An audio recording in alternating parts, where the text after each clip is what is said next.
नमस्कार, मैं हूं आस्था तिवारी और आप देख रहे हैं सीजी भास्कर। स्वागत है आपका हमारे स्पेशल एपिसोड न्यूज बुलेटिन में, जिसमें छत्तीसगढ़ समेत देश दुनिया में क्या हो रहा है हम ये सब कुछ जानेंगे। तो आइए शुरू करते हैं। प्रधानमंत्री नरेंद्र मोदी 1 नवंबर को नवा रायपुर में 25,000 बच्चों से दिल की बातें करेंगे। छत्तीसगढ़ निर्माण के 25 साल पूरे होने पर पीएम राज्योत्सव का उद्घाटन करने के लिए आ रहे हैं। पीएम मोदी 1 नवंबर की सुबह 9:40 बजे रायपुर एयरपोर्ट में श्री सत्य साई संजीवनी अस्पताल में पहुंचेंगे।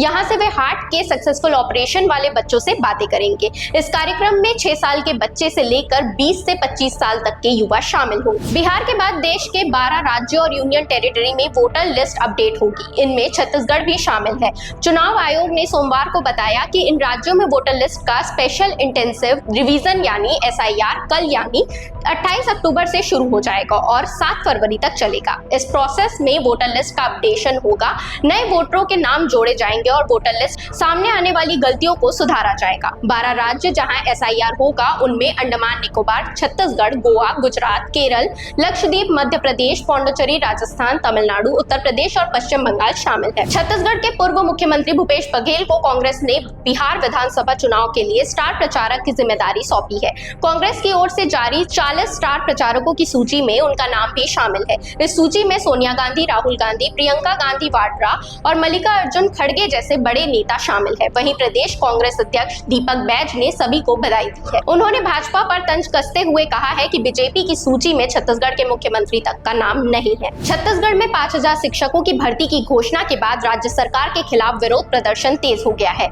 शिक्षक भर्ती साझा मंच की प्रांतीय समिति ने दुर्ग स्थित शिक्षा मंत्री गजेंद्र यादव के निवास का घेराव किया। इस दौरान फोन पर बातचीत करके शिक्षा मंत्री ने युवाओं को जून 2026 में भर्ती का आश्वासन दिया है, लेकिन बेरोजगार युवा इससे नाखुश है क्योंकि सरकार ने 97,000 शिक्षक भर्ती का वादा किया था और अब तक 5,000 शिक्षा भर्ती भी नहीं हो पाई है। इस दौरान युवाओं का भारी आक्रोश सरकार के खिलाफ देखने को मिला। उन्होंने नोटिफिकेशन जल्द नहीं जारी होने की स्थिति में उग्र आंदोलन की चेतावनी दी है। बिलासपुर के मस्तूरी थाना क्षेत्र में रविवार को धर्मांतरण को लेकर फिर से बवाल हो गया। प्रार्थना सभा के आड़ में लोगों का ब्रेन वॉश कर धर्म परिवर्तन के आरोप में पुलिस ने पति पत्नी समेत 6 लोगों को गिरफ्तार किया है। इस पूरे मामले की शिकायत मस्तूरी के रहने वाले व्यापारी सुमित सिंह ने पुलिस से की थी। बताया गया था कि ग्राम हिर्री में आयोजित ईसाई समुदाय के प्रार्थना सभा में दर्जन भर आयोजक समेत 60 से 70 लोग मौजूद है। आयोजक ने धर्मांतरण और भोजन का लालच देकर लोगों को सभा में बुलाया था। दुर्ग के सुपेला क्षेत्र में रविवार देर रात पुलिस ने सुपेला चौक स्थित एक्वा स्पा सेंटर पर छापा मारा। यह स्पा सेंटर सुपेला थाने से कुछ ही दूर पर लंबे समय से संचालित हो रहा था। कार्रवाई के दौरान कुछ लोगों को हिरासत में लिया गया। हालांकि पुलिस ने अब तक आधिकारिक तौर पर संख्या या नाम नहीं बताए हैं। पुलिस ने बताया कि सुपेला पुलिस की सूचना के आधार पर यह कार्रवाई की गई। स्पा सेंटर के संचालन को लेकर कई शिकायतें मिली थी और संदिग्ध गतिविधियों की खबरें भी थी। बताया जा रहा है कि छापेमारी की खबर संचालक को पहले से ही मिल गई थी। हालांकि पुलिस ने इससे इनकार किया है। छत्तीसगढ़ में अगले 3 से 4 दिन बस्तर और रायपुर संभाग के जिलों में बारिश की आशंका है। बंगाल की खाड़ी के ऊपर बना गहरा दबाव अब चक्रवाती तूफान में बदल गया है। इसके असर से प्रदेश के मौसम में बदलाव देखने को मिलेगा। कल बस्तर क्षेत्र के जिलों में 60 से 70 किलोमीटर प्रति घंटे की रफ्तार से हवा चल सकती है। 28 अक्टूबर को मौसम विभाग ने दक्षिण छत्तीसगढ़ के 5 जिलों में बारिश का रेड अलर्ट जारी किया है। इनमें नारायणपुर, बस्तर, बीजापुर, दंतेवाड़ा और सुकमा शामिल है।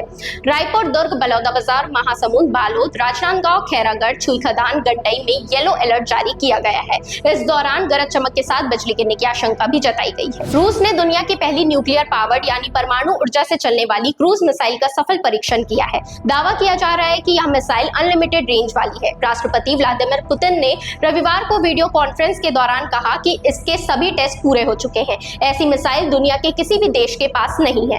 पहले कई एक्सपर्ट्स यकीन नहीं करते थे कि ऐसा हथियार भी बन सकता है, लेकिन यह हकीकत बन चुका है। कोई भी डिफेंस सिस्टम इसे नहीं रोक सकता। भारतीय वनडे टीम के उपकप्तान श्रेयस अय्यर को सिडनी के एक हॉस्पिटल में भर्ती कराया गया है।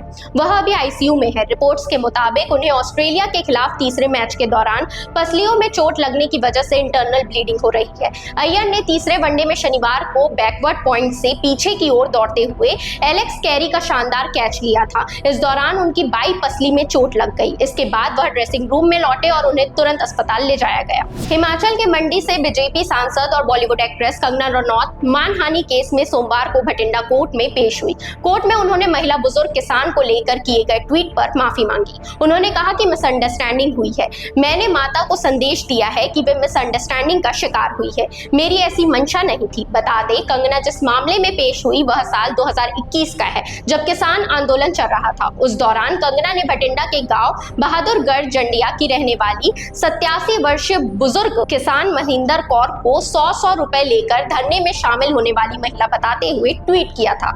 इसके खिलाफ महेंद्र कौर ने कोर्ट में केस दर्ज करवाया। फिलहाल अभी के लिए इतना ही। बाकी अपडेटेड रहने के लिए आप सीजी भास्कर को फॉलो एंड सब्सक्राइब करना बिल्कुल ना भूलें।